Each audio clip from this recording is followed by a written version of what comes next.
Book 2, Chapter 27, that prudent princes and republics should be content to have obtained a victory, for, commonly, when they are not, their victory turns to defeat. The use of dishonoring language towards an enemy is mostly caused by an insolent humor, bred by victory or the false hope of it, whereby men are oftentimes led not only to speak, but also to act amiss. For such false hopes, when they gain an entry into men's minds, cause them to overrun their goal, and to miss opportunities for securing a certain good, on the chance of obtaining something better, but uncertain. And this, being a matter that deserves attention, because in deceiving themselves, men often injure their country, I desire to illustrate it by particular instances, ancient and recent, since mere argument might not place it in so clear a light. After routing the Romans at Cannae, Hannibal sent messengers to Carthage to announce his victory and to ask support. A debate arising in the Carthaginian Senate as to what was to be done, Hanno, an aged and wise citizen, advised that they should prudently take advantage of their victory to make peace with the Romans, while as conquerors they might have it on favorable terms, and not wait to make it after a defeat,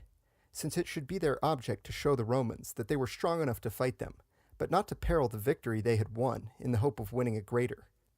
This advice was not followed by the Carthaginian Senate, but its wisdom was well seen later, when the opportunity to act upon it was gone. When the whole East had been overrun by Alexander of Macedon, the citizens of Tyre, then at the height of its renown, and very strong from being built, like Venice, in the sea, recognizing his greatness, sent ambassadors to him, to say that they desired to be his good servants, and to yield him all obedience, yet could not consent to receive either him or his soldiers within their walls. Whereupon Alexander, displeased that a single city should venture to close its gates against him to whom all the rest of the world had thrown theirs open, repulsed the Tyrians, and rejecting their overtures, set to work to besiege their town. But as it stood on the water, and was well stored with victual and all other munitions needed for its defense, after 4 months had gone, Alexander, perceiving that he was wasting more time in an inglorious attempt to reduce this one city than had sufficed for most of his other conquests, resolved to offer terms to the Tyrians, and to make them those concessions which they themselves had asked. But they, puffed up by their success, not merely refused the terms offered, but put to death the envoy sent to propose them. Enraged by this, Alexander renewed the siege, and with such vigor that he took and destroyed the city, and either slew or made slaves of its inhabitants. In the year 1512, a Spanish army entered the Florentine territory, with the object of restoring the Medici to Florence, and of levying a subsidy from the town, having been summoned thither by certain of the citizens, who had promised them that so soon as they appeared within the Florentine confines, they would arm in their behalf. But when the Spaniards had come into the plain of the Arno, and none declared in their favor, being in sore need of supplies, they offered to make terms. This offer the people of Florence in their pride rejected, and so gave occasion for the sack of Prato, and the overthrow of the Florentine Republic. A prince, therefore, who is attacked by an enemy much more powerful than himself, can make no greater mistake than to refuse to treat, especially when overtures are made to him. For however poor the terms offered may be, they are sure to contain some conditions advantageous for him who accepts them,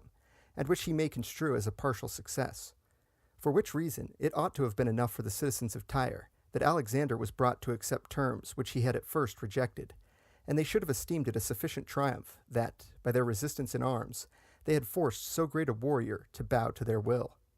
And, in like manner, it should have been a sufficient victory for the Florentines that the Spaniards had in part yielded to their wishes, and abated something of their own demands, the purport of which was to change the government of Florence, to sever her from her allegiance to France, and, further, to obtain money from her.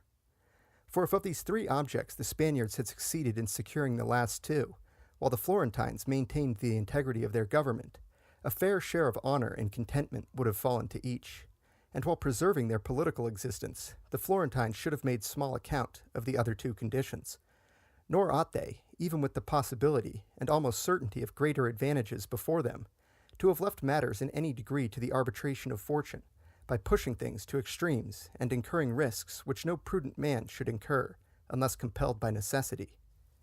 Hannibal, when recalled by the Carthaginians from Italy, where for 16 years he had covered himself with glory, to the defense of his native country,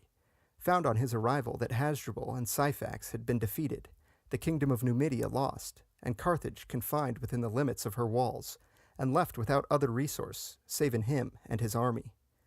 Perceiving, therefore, that this was the last stake his country had to play, and not choosing to hazard it until he had tried every other expedient, he felt no shame to sue for peace, judging that in peace, rather than in war, lay the best hope of safety for his country. But when peace was refused him, no fear of defeat deterred him from battle, being resolved either to conquer, if conquer he might, or if he must fall, to fall gloriously. Now, if a commander so valiant as Hannibal, at the head of an unconquered army, was willing to sue for peace rather than appeal to battle, when he saw that by defeat his country must be enslaved, what course ought to be followed by another commander, less valiant and with less experience than he?